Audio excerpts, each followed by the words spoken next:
Новата давачка за мрежарина е нов грабеж за граѓаните, констатираа денес од ВМРО ДПМН на пресконференција. Воведениот нов товар за граѓаните или така наречената давачка за пристап до мрежа значи само едно. Уште едно поскапување на грбот на граѓаните и компаниите. Проблемот кој ќе се создаде е врз грбот на граѓаните кои живеат надвор од градовите, врз граѓаните и студентите кои живеат под кирија, затоа што токму на нив ќе падне товарот од сметката за струја од станот или куќата во која престојуваат, а е нечив вторимот.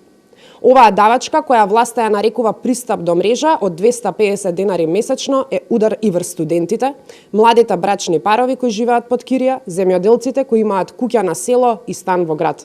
Дополнително, ова не е единственото зголемување на цената на струјата. Имено, ни се заканува уште поголем ценовен потрес поради зголемувањето на цената која државната ЕЛЕМ ја понудила кон универзалниот снабдувач за 1 мегават час енергија. А тоа е 57 евра наместо досегашните 53 евра за мегават час.